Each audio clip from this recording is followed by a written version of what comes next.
Bonjour à tous, j'espère que vous allez bien. Bienvenue sur la chaîne de Top Work. Je suis ravi de vous retrouver pour une nouvelle vidéo. Aujourd'hui, nous allons parler ensemble du plan épargne retraite, le PER individuel. Allez, c'est parti, go!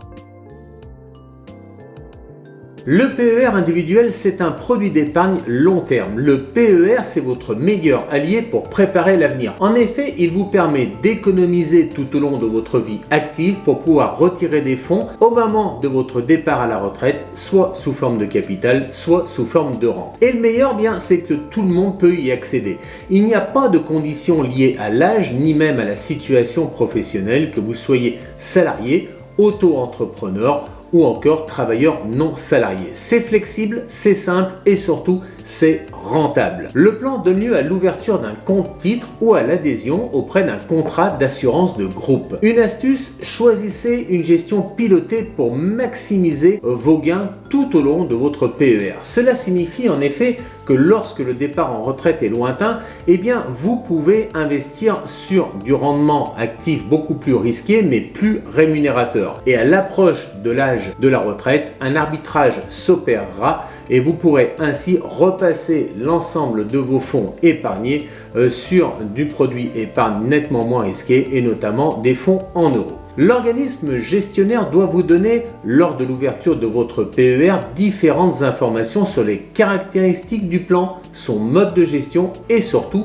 le fonctionnement de sa fiscalité. Par la suite et chaque année, il doit également vous donner les informations suivantes: l'évolution de votre compte, les performances financières de vos investissements en unités de compte, le montant des frais prélevés, des frais de gestion et les conditions de transfert du plan. À partir de la 5e année précédant l'année de votre départ à la retraite, eh bien vous pourrez interroger le gestionnaire de votre PER sur les possibilités de sortie adaptées à votre situation. Alors, quels sont les versements possibles sur les PER individuels? Eh bien, en premier lieu et principalement, vous allez pouvoir effectuer des versements en numéraire sur votre PER de manière volontaire. Mais vous pouvez également transférer le PER d'entreprise que vous possédez vers votre PER individuel.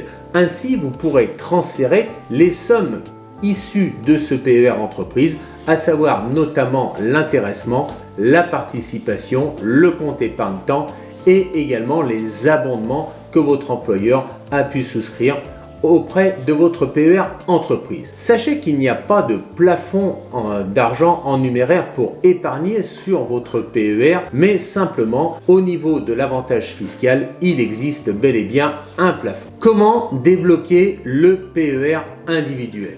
Eh bien, en premier lieu, le cas général, c'est le cas classique, le déblocage de votre PER individuel au moment de votre départ à la retraite. À ce moment-là, vous allez pouvoir choisir entre le capital ou bien le versement d'une rente. Une des particularités en effet du PER est qu'il vous permet de choisir la façon dont vous souhaitez récupérer l'argent que vous avez investi, que vous avez épargné tout au long de la vie de votre PER. Vous pouvez demander que l'épargne accumulée dans votre PER individuel soit versée en une seule fois sous forme de capital, en plusieurs fois fractionnée sous forme de capital et troisième solution sous forme de rente viagère. Il en va de même de l'épargne salariale, l'intéressement, la participation que vous avez donc transféré de votre PER entreprise vers votre PER individuel. Sachez qu'il n'existe aucun délai à respecter pour mobiliser votre épargne. Ainsi, si vous retravaillez et que vous n'avez pas besoin de percevoir les sommes issues de votre PER, eh bien vous pouvez tout à fait continuer à alimenter et faire vivre votre PER. Deuxième point, comment demander le versement des fonds?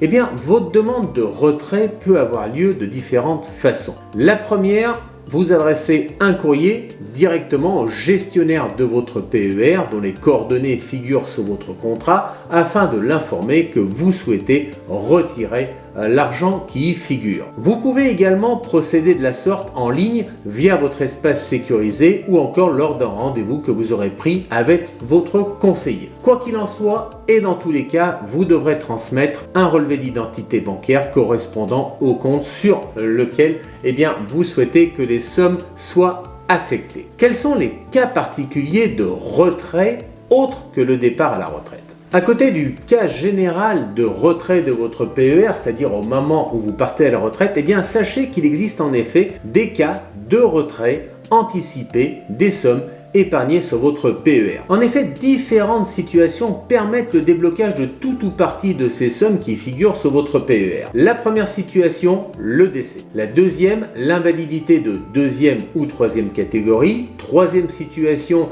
l'expiration de vos droits aux allocations chômage. Quatrième situation, le surendettement. Cinquième situation, la cessation d'activité non salariée si vous êtes indépendant suite à une liquidation judiciaire. Et enfin, sixième et dernière situation de déblocage anticipé du PER, l'acquisition de votre résidence principale. Vous devrez fournir des justificatifs pour le déblocage par anticipation. Vous ne subirez aucune fiscalité, si ce n'est celle relative aux prélèvements sociaux de 17,20% sur les gains que vous aurez réalisés suite au placement effectué sur votre PER. Que se passe-t-il justement en cas de décès du souscripteur du PER? Le PER est clôturé. L'intégralité des sommes qui figurent sur le PER sera transmise donc à vos héritiers ou aux bénéficiaires qui, selon les cas, percevront le capital ou la rente en cas de décès de l'assuré. S'il s'agit d'un plan ouvert sous la forme d'un compte-titre, eh bien l'épargne est intégrée dans votre succession. En revanche, s'il s'agit d'un plan qui a donné lieu à l'adhésion d'un contrat d'assurance, eh bien les sommes épargnées devront être reversées aux personnes bénéficiaires désignées préalablement par vos soins. La situation dans ce cas va varier selon que vous aurez 70 ans ou moins de 70 ans au jour de votre décès. Si votre décès intervient avant l'âge des 70 ans, eh bien un abattement de 152 500 € sera appliqué sur l'intégralité donc des sommes figurant sur ce PER. Le solde différentiel est soumis à un prélèvement de 20% par quote-part donc taxable de chaque héritier, inférieur ou égal à 700 000 €. Si la quote-part dépasse les 700 000 €, eh bien à ce moment-là, le prélèvement sera lui de 31,25%. Par contre, si vous décédez après l'âge de vos 70 ans, eh bien la part du capital du contrat, l'épargne et les gains d'assurance qui dépassent 30 500 € sont soumises en intégralité au droit de succession. Voyons donc maintenant quelle est donc la fiscalité qui sera applicable au PER individuel. Tout d'abord, vous bénéficiez d'un avantage fiscal sur les versements volontaires. En effet, les sommes versées par vos soins sur votre PER individuel au cours d'une année sont déductibles de vos revenus imposables au titre de cette année, dans la limite cependant d'un plafond. Alors si vous êtes indépendant, le plafond c'est le montant de 10% de l'ensemble de vos revenus professionnels BIC, BNC déclarés sur votre déclaration de revenus 2023. Le montant du plafond est au minimum de 4 399 € et au maximum de 35 194 €. Qu'en est-il de l'imposition de la rente ou du capital?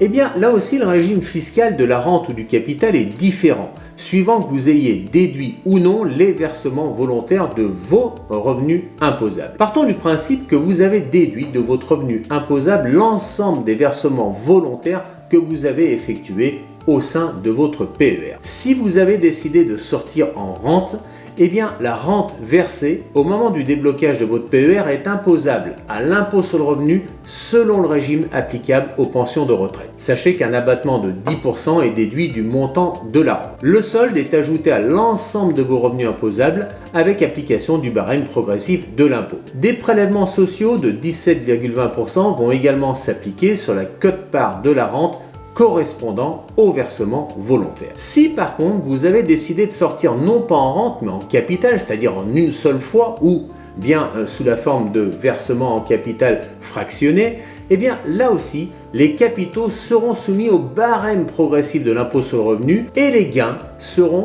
eux soumis à la flat tax de 30%. La banque va donc effectuer le prélèvement de 30% avant de vous verser le capital qui vous revient.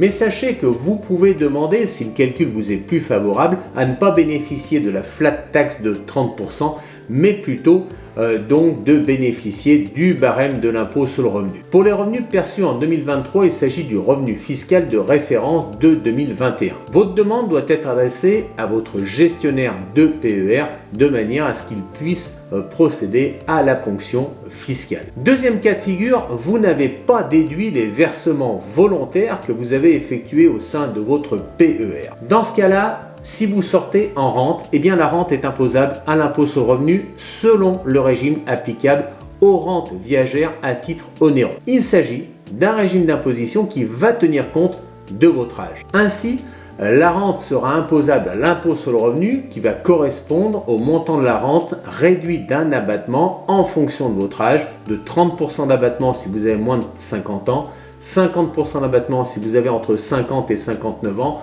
60% d'abattement, la majorité des cas, si vous avez entre 60 et 69 ans, et enfin 70% si vous avez plus de 69 ans. Des prélèvements sociaux vont également s'appliquer sur la partie de la rente qui correspond aux gains qui sont donc générés par les versements volontaires. Le montant de ces prélèvements sociaux, je vous le rappelle, est de 17,20%. Si par contre vous avez décidé de sortir en capital, eh bien là aussi la part de capital correspondant à vos versements volontaires non déduits fiscalement est exonérée d'impôt sur le revenu et de prélèvements sociaux. Seuls les gains seront soumis à la flat tax éventuelle de 30%, sauf si vous arrivez à démontrer que le régime de l'imposition vous est plus favorable que celui de la flat tax. En conclusion, j'espère que cette vidéo vous a plu, que vous en avez appris énormément sur le fonctionnement et le principe même donc du plan épargne retraite individuel. En ce qui me concerne, je vous souhaite une bonne semaine. N'hésitez pas à liker, partager la vidéo et surtout, si tel n'est pas encore le cas, à vous abonner à la chaîne. Je vous donne rendez-vous à vendredi prochain pour une prochaine vidéo sur la chaîne de Top Work. D'ici là, ciao, bye.